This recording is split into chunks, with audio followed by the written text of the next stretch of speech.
नमस्ते, हाय, हेलो, कैसे हैं आप सब? चलिए कहानी शुरू करते हैं। उम्मीद करती हूँ आप सब बहुत अच्छे होंगे और बरसात के मज़े भी ले रहे होंगे। तो चलिए कहानी शुरू करती हूँ।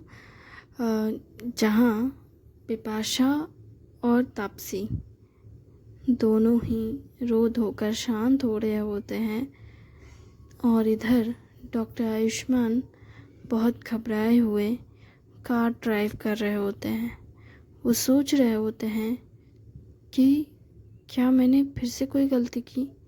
मानता हूँ कि मैंने पहले ही गलती की है और मैं उसे बात करके मैं उसे वक्त दे रहा था ताकि वो मुझे टाइम दे, मेरे टाइम की अपना टाइम ले मुझे एक्सेप्ट करने में। लेकिन क्या मैंने देर कर दी है? नहीं, नहीं, मैंने देर तो नहीं, लगता है मैंने देर कर दी है। वो कार में बार बार खुद को से बातें किए जा रहे थे। एक तरफ उनका दिमाग, दिल सब एक साथ एक दूसरे पे इल्ज़ाम लगा रहा था कि तुमने बहुत देर कर दी। प्यार किसी के लिए नहीं ठहरता और तुम्हें अपने प्यार का ख्याल रखना चाहिए था। वो तुम्हें इतने सालों से चाह रही थी। तुम्हें उससे माफ़ी मांगी, उसने कुछ नहीं कहा। तुमने उसे कहा कि तुम अपना टाइम लो, पर मेरे बारे में सोचो। पर वो कैसे सोचेगी अगर तुम्हारी कोशिशें उसे नहीं दिखेगी? तो क्या क्या मैंने उसे टाइम देकर गलती कर दी? नहीं, मैं इतनी बड़ी गलती कैसे कर सकता हूँ?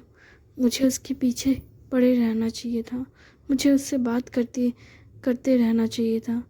अगर मैं उससे बात करता रहता तो तो तो वो मेरे बारे में सोचती रहती।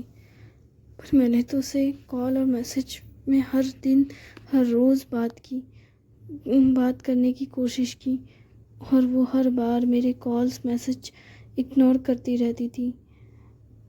हालांकि कभी कभार मैसेजेस को सीन करके वो रिप्लाई कर देती थी,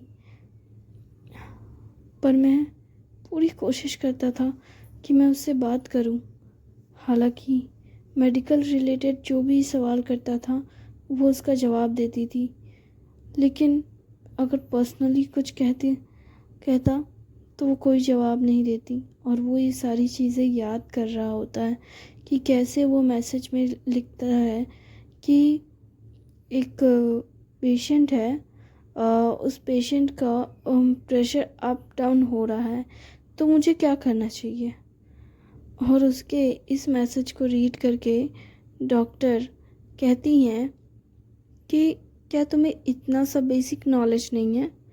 तुम डॉक्टरी पढ़े हो ना? तुम्हें इतना भी नहीं पता कि तुम्हें प्रेशर अप डाउन हो रहा है तो तुम्हें कौन सी दवाई देनी है, क्या देना है, क्या करना है? वो सब कुछ उसको डांट डांट के बता रही होती है, समझा रही होती है मैसेज में, और गुस्से में रहती है। लेकिन जैसे ही वो कोई पर्सनल सवाल करता है कि तुम कैसी हो, क्या तुम ठीक से खाना खा रही हो, क्या क्या तुम थकी हुई हो, इन सारे मैसेजेस का कोई जवाब नहीं आता। पर जब भी वो मेडिकल रिलेटेड कोई भी सवाल करता था कि मैं इस सिचुएशन में क्या करूं, क्या मुझे इस पेशेंट का एमआरआई करना चाहिए, क्या एक ब्रेन इंजरीज पर्सन आया है, इसका किस तरह का टाका लगाना चाहिए, वो अजीब अजीब सवाल कर रहा होता है और डॉक्टर उसका जवाब भी दे रही होती है। वो फ़ोटोज़ भेजता है अपनी अच्छी अच्छी, वो कुछ नहीं करती है, कोई जवाब नहीं देती है। वही पेशेंट की फ़ोटोज़ भेजता है तो वो रिप्लाई करती है कि इस पेशेंट में इस चीज़ की कमी है, उसको वो देखो, ये करो, ऐसे करो, वैसे करो। तो वो पेशेंट को इग्नोर नहीं करती, लेकिन उसे बहुत ज़्यादा इग्नोर करती है। और वो सारी चीज़ें याद कर रहा होता है कि उसने कोशिश की उससे बातें करने की, हर तरह से उसे मनाने की, लेकिन लेकिन उसकी कोशिश में बहुत कमी रह गई और उसे अब लग रहा है कि वो उसे खो देगा। अब उसे डर लगने लगा है। डॉक्टर आयुष्मान इतने डरे हुए होते हैं कि वो कार को बहुत ज़्यादा स्पीड में चलाने लगते हैं। वो इतनी स्पीड में चलाते हैं कि ऑलमोस्ट उनका एक्सीडेंट होते होते बचता है और उस एक्सीडेंट में कार थोड़ी सी डैमेज हो जाती है। उनके कार की हेडलाइट फूट जाती है। जब वो कार ड्राइव कर रहे होते हैं तो सामने से एक गाड़ी आ जाती है और उस गाड़ी को प्रोटेक्ट करने के लिए वो अपनी कार को दूसरे साइड घुमा देते हैं, जो कि रोड सिंगल था तो इसमें थोड़ी सी प्रॉब्लम हो जाती है। उनका सीधा कार एक पहाड़ जो कटे हुए होते हैं उसके एक एंगल से जाकर लग जाता है और गाड़ी खिंचता चला जाता है और हेडलाइट फूट जाती है उस दौरान। और इस सब में वो खुद के कार को हैंडल करने की कोशिश कर रहे होते हैं, क्योंकि कार बहुत स्पीड में होती है तो वो कंट्रोल करने की पूरी कोशिश कर रहे होते हैं। और इसी चक्कर में उनका कार थोड़ा सा इस तरह से ठुकता है कि उनका हाथ थोड़ा सा घायल हो जाता है। उनके हाथ में स्क्रैच आ जाते हैं और उनके हाथ से थोड़ा सा खून बहने लगता है। जो कि वो कार के अंदर थे तो वो काफ़ी सेफ थे और वो फिर कार को थोड़ा संभालते हुए बाद में चलाने लगते हैं और हॉस्पिटल आराम से पहुंचने की कोशिश करते हैं, लेकिन फिर भी वो काफ़ी जल्दबाजी में रहते हैं। और सामने जो ड्राइवर होता है कार वाला, वो सोचता है कि मेरी किस्मत अच्छी है कि मैं आज बच गया, और वो भगवान का नाम जपते हुए जाने लगते हैं। और इधर डॉक्टर आयुष्मान हॉस्पिटल पहुंचकर सीधे रिसेप्शन में जाते हैं और कहते हैं डॉक्टर तापसी कहाँ हैं। जिस पर वो कहती है वो तो रेस्ट रूम में है, वो अपने कमरे में मतलब रेस्ट कर रही है क्वार्टर में। जिस पर वो कहते हैं क्वार्टर का रास्ता किधर है। जिस पर वो कहती है आप क्यों पूछ रहे हैं। जिस पर वो कहता है मैं उसका दोस्त हूँ, यहाँ कोई दोस्त दुश्मन कोई अलाउ नहीं है, आपको वहाँ जाने का अलाउ नहीं है, आप यहीं रहिए। अगर आपको मिलना है तो पेशेंट है तो आप 4 बजे या कल आइएगा। जिस पर वो कहते हैं कि मैं कल आऊँ, पर मुझे अभी उससे मिलना है, मुझे बहुत ज़्यादा ज़रूरी बातें करनी है उनसे, ये बहुत बड़ी इमरजेंसी है। और वो जब इस तरह से बात कर रहा होता है तो रिसेप्शन में जो नर्स बैठी होती है वो देखती है उसका हाथ पे बहुत बड़ा कट लगा होता है और वहाँ से खून बह रहा होता है। और वो कहती है आपका हाथ। जिस पर वो कहता है क्या हाथ। और तब वो नोटिस करता है कि उसके हाथ से बहुत ज़्यादा खून बह रहा है और तब उसे पता चलता है कि उसे दर्द भी हो रहा है। वो ज़ोर से चिल्ला कर कहता है ओह दर्द हो रहा है, भगवान ये कब लग गया, मुझे बहुत दर्द हो रहा है। नर्स प्लीज़ डॉक्टर तापसी को बुलाइए, वही मुझे ठीक कर सकती है, प्लीज़ डॉक्टर तापसी को बुलाइए, जाइए प्लीज़ प्लीज़ उन्हें बुलाइए, उन्हें बोलिए कि मुझे चोट लगी है, बोलिए कि डॉक्टर आयुष्मान को चोट लगी है। और मैं उनका कैबिन कहाँ है। वो हड़बड़ाते हुए कहते हैं उनका कैबिन कहाँ है। तो वो कहती है वो आगे जाके लेफ्ट में है। हाँ उनसे कहिए जा करके जल्दी बोलिए कि मैं उनके कैबिन में बैठा हुआ हूँ, मुझे बहुत चोट लगी हुई है, मैं बहुत घायल हूँ, मेरा कार का एक्सीडेंट हुआ है। जिस पर वो कहती है अच्छा ठीक है, मैं उन्हें बोल देती हूँ, लेकिन मुझे नहीं लगता कि वो आएंगी क्योंकि वो इस वक्त ऑफ है। जो भी डॉक्टर है वो आपका इलाज कर सकते हैं। नर्स आप प्लीज़ समझिए, ये प्यार की बातें हैं, और ये सुनने के बाद तो वो कहती है, क्या आप उनके बॉयफ्रेंड हैं? और वो मुस्कुराने लगता है और कहता है, सही समझिए आप, प्लीज़ थोड़ी हेल्प कर दीजिए ना, मैं आपको हमारी शादी में मिठाई खिला दूंगा। जिस पर वो नर्स भी खुशी से कहती है, सच कह रहे हैं ना? जिस पर वो कहता है, बिल्कुल, मैं आपको अपनी शादी की दावत में बुलाऊंगा। अच्छा, क्या? ठीक है, मैं अभी उनको फ़ोन करती हूँ। और वो फ़ोन उठाती है और कॉल करने लगती है, और इधर डॉक्टर आयुष्मान उस कैबिन में चले जाते हैं, कैबिन की ओर बढ़ रहे होते हैं। कैबिन में जा कर के देखते हैं टेबल को, अब बहुत अच्छे से टेबल साफ़ सुथरा, और देखते हैं कि कुर्सी अच्छे से लगी हुई है, टेबल सजा हुआ है, सिंपल साफ़ सुथरा, ज़्यादा ताम झाम नहीं, बस फाइल्स है और टेबल के एक कॉर्नर में फैमिली फ़ोटो है, बस, और कुछ भी नहीं है एक्स्ट्रा में। और साइड में फ़िल्टर है पानी का, और हैंड वॉश करने के लिए एक बेसिन है। और वो देख रहा होता है कि कमरा छोटा है केविन, लेकिन बहुत शानदार है, और बिल्कुल डॉक्टर तापसी की तरह साफ़ सुथरा, एकदम clean, neat and clean, amazing. और खुशबू की भी यहाँ पे बहुत अच्छी है, लग ही नहीं रहा कि हॉस्पिटल है। ये बहुत अच्छी खुशबू है, ये डॉक्टर तापसी की खुशबू है, ये बहुत अच्छी है। वो लंबी सांस लेता है और सांस छोड़ता है, और इधर नर्स रिसेप्शनिस्ट फ़ोन करके कहती है डॉक्टर को कि डॉक्टर डॉक्टर मैं रिसेप्शन से बोल रही हूँ, मैं चैताली। हाँ चैताली, बोलो। डॉक्टर, एक पेशेंट आया हुआ है, वो उसका हाथ में ना चीरा लगा हुआ है, बहुत ज़्यादा उसका खून बह रहा है। तो वो कहती है, तो पट्टी करने के लिए किसी और डॉक्टर को बोल दो, तुम्हें पता मैं रेस्ट करने आई हूँ। डॉक्टर, वो आपके दोस्त हैं क्या? क्या मेरे दोस्त? हाँ, वो आपका बॉयफ्रेंड है, मतलब बॉयफ्रेंड है, मतलब वो डॉक्टर आयुष्मान है। क्या क्या क्या क्या कहा तुमने? वो कहती है, वो डॉक्टर आयुष्मान है। क्या?